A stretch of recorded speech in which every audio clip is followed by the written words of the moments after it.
Well, greetings. I want to do a little video about substitution chords and some of my favorite chords that I use in slow songs sometimes. Like anything, it's like salt and pepper or spices. If you use too many of these in a song or use them all the time, they can become, it's just like too much salt. It's just too much of a good thing. But for this purpose, I'm going to take my time and kind of show you a chord, and we'll take a song like a real simple song, like Sweet Hour Prayer in the key of C, C being the easiest chord. I'm going to try to play real simple. It's a C, right? It's F.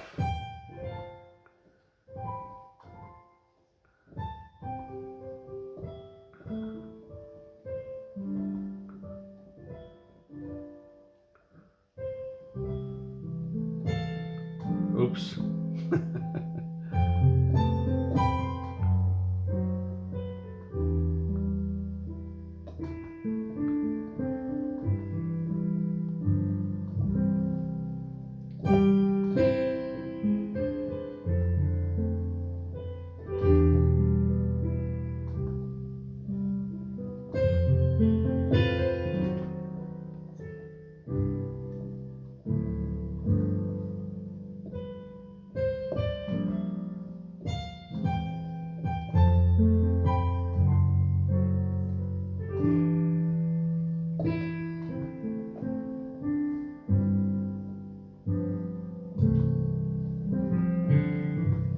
Okay, so basically Sweet Hour Prayer has 3 chords, C, F, and G. And of course, we've added a lot more chords into the song. So let's go over some of the chords. This is a basic premise that you can use. The best way to do this is not to memorize the chord progression that we're using, but to memorize the rule and how to use this, what I would call a chord substitution rule in other songs. Okay? And basically the rule is this. I'm sure somebody else has a better explanation, but this is my explanation. When the song or the chord progression would begin with the 1 chord or the C chord, and normally it would go from C to C7 before you went to F or the 4 chord. So it's 1, 1, 7 to 4. So no matter what key you're in, you could be in the key of E flat. So it'd be E flat 7 to the 4, which is A flat.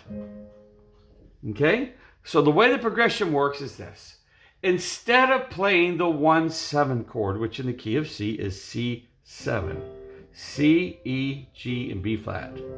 So instead of playing that, you substitute that chord for a G minor 7. This is what it sounds like.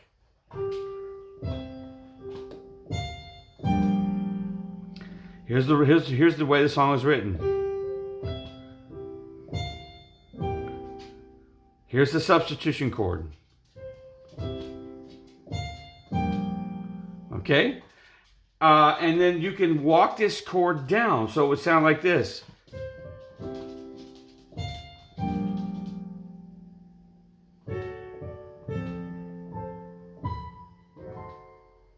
Okay? So the way I would play it would be like this.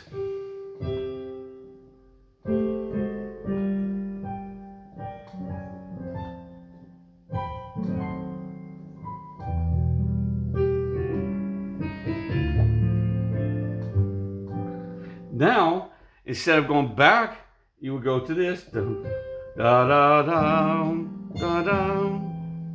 See?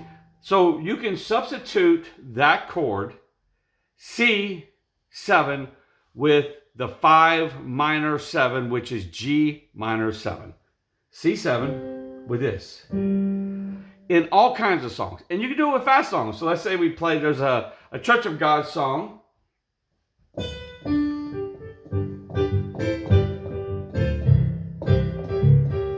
See.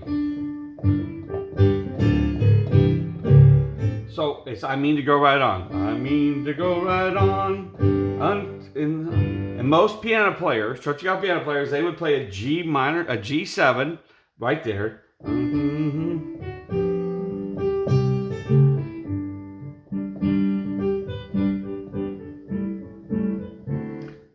would play it would be like this.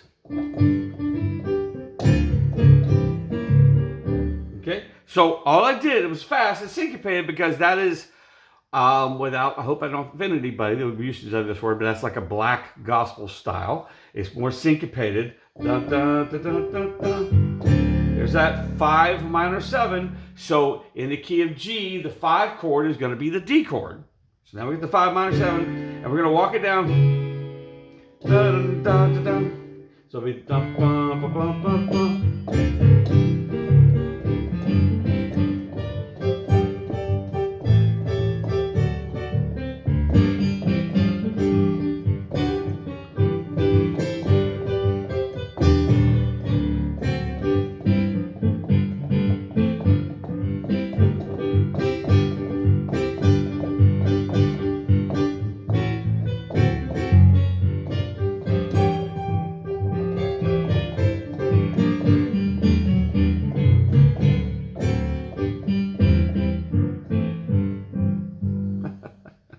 So this chord progression can be used anywhere. So what I would tell you to do is, you might say, well, how?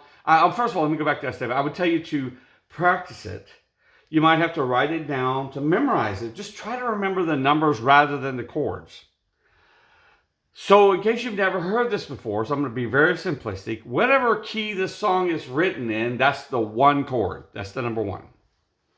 Most songs, almost every song, we know they have a 1, a 4, and a 5. Most songs. That's not true always, but most songs, 1, 4, and a 5. So if you're in the key of G, that would be G. Go up from G, 1, 2, 3, 4. C, 5 being the Ds.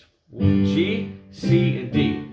Then they have what they call relative minors. The relative minor of G is the 6th chord played as a minor chord, which is E minor 7th, which is basically E minor 7th is the same chord as a G 6th chord. Watch this. G, B, D, A. 1, 2, 3, 4, 5, 6. You play that. Now you have a 6th chord, right? That's also the same chord as an E minor 7th. So let's play it. E, G, B, and there's the 7th. The difference is always going to be in the bass note.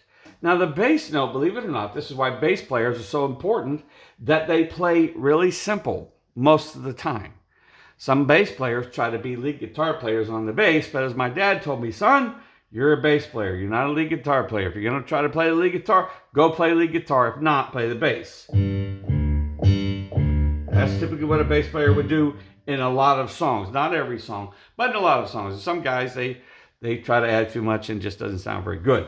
But regardless of that, let's talk about substitution chords, okay? So how do we walk the chord down? You said a while ago, Tommy, you could walk that chord down. So instead of playing C7, what I would do, so it'd be sweet, sweet hour of prayer. So you could play it real simple like that. It's very pretty. Or you could go, sweet hour of prayer, sweet hour. You see that? So you start out in the 6th chord. Okay? So you could do that. You could walk that down. If you don't want to be that complicated, just go straight. So instead of playing the C7, play the G minor 7. And you could resolve it also, but it has to be quick. Resolve the G minor 7 in your left hand. So resolve that G minor 7. See, I'm playing G minor 7, G, B flat, D, and F. Back to a C7. So it would be like this. Now that's actually a C7 with a 9th. But it would sound like this. C, E, G, B flat, and the 9th is right here. How do you know the D's the 9th, Tommy? Well, 1, 2, 3, 4, 5, 6, 7, 8, 9. Start with the C, count up 9, you add that, that's your 9th. Now I play a lot of chords in my left hand. The reason I do is because I'm also an organist, and the organist will play like this, 2 chords or both hands on the same keyboard sometimes. Now, so that's how you do that. It's not that complicated. I'm not trying to oversimplify it, but neither do I want to make it so complicated you don't get a comprehension. I hope this helps. I'm going to try to do this and show you a lot of things. Maybe one of these days my grandkids will want to learn how to play, and they go out and watch me play and maybe get some understanding. They'll probably be way better than me because that's what happens. But you know what? There's something to be said for keep it simple, stupid. Now, if you're playing by yourself, just a thought, you're playing all by yourself. Now, there's a difference between putting on a concert, playing all kinds of notes, or playing for someone that's singing or a group that's singing. And my dad used to always say this, son, you're the accompanist. Your job is to make that person sound good. Now, I've heard a lot of piano players, and they could take something from the piano players that I've listened to over the years. Now, that right there, if I was playing with a singer, okay, and they were singing this song, I wouldn't play the melody. Why wouldn't you play the melody, Tommy? Well, because the person is singing, and I don't want to override them, and they're singing, and some of the best singers don't always sing the melody or the way the song is written. They put their own feeling and style and, as my son would say, vibe into it. Okay? Well, if you're doing that and they're doing that, guess what's going to happen more than likely? You're going to clash. So what you learn to do if you're playing along with a singer is you just play chords, and real tasty chords. Nothing to override or draw undue attention to you. That's what your job is. That's very difficult to do, and that's something maybe you need to listen to a few albums, and depending on the kind of singers that you're listening to or the kind of music you will hear when they're doing the introduction, they'll do something really fancy, and then they'll go back and they'll play something very simple, or it could be fancy also, but not 90,000 notes all the way up and down the piano all the time. This is no criticism of anyone, but I've heard a lot of church pianists that they do these runs all the time. Every song has the same run. Every song, da-da-da-da-da, every song. Listen, learn to use a little sugar and a little spice in your playing. Listen, it's not going to hurt if we aren't looking at you. It's not going to hurt anyone. As a matter of fact, the best musicians are those really, unless they're taking a lead, you really don't know they're there. Those are the best musicians because they are playing so good that they're complimenting the singer or the singers. You really don't even, you're listening to, and you know, man, that was beautiful, and you don't even know why. I played with a drummer with my nephew and my brothers, and we always often play with this guy. And I can't think of his name, but I'm going to tell you something. He is so good. You really, he's professional. He epitomizes that. You really don't know he's there, but if he wasn't there, we miss him. That's what I'm trying to say. We have to learn as musicians, if we're playing a concert, that's one thing. You know, you're playing all kind of fancy stuff. But if you're playing along with other musicians or other singers, your job is to play something nice. The hardest thing to do is to play back. That's the hardest thing to do.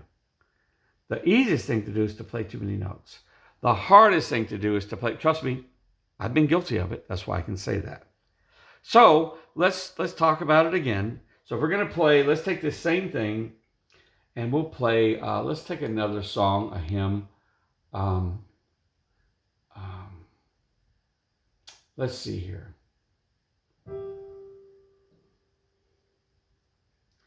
There's a song my dad used to sing. It goes like this.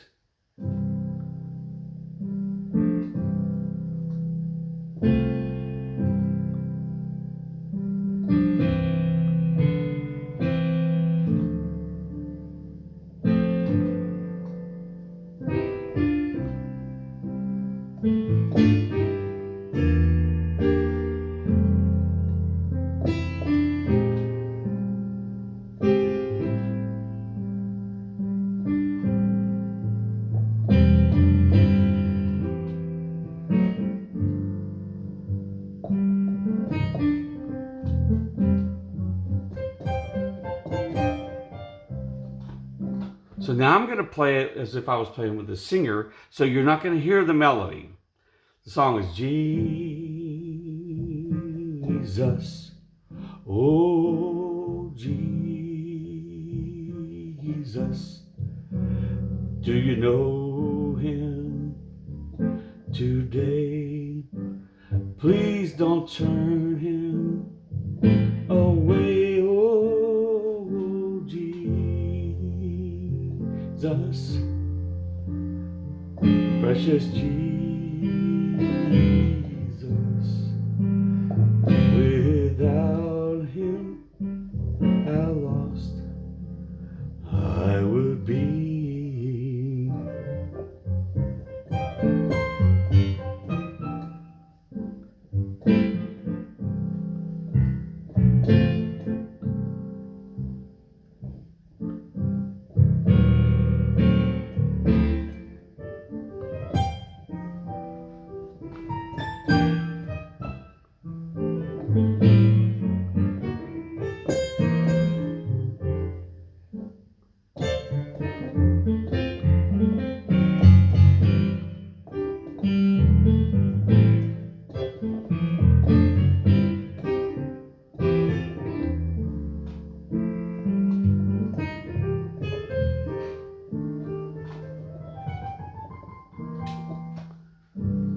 So there's a difference. If you're playing a solo, you play a lot more. If you're playing with a singer, you can add some in. Now, if you're playing with a singer and you have 5 other musicians, you don't play all the time. Because if you do, then you don't really hear anyone else and it just sounds like garbage. The difference between professionals and non-professionals is, besides the fact that they have a lot more experience, okay, is that professional musicians know when to play and when not to play. It's always better to underplay than to overplay. Always. I hope this was helpful. If you have any questions, feel free to send me an email to Wingate, WINGATETA @gmail.com. Until then, happy playing.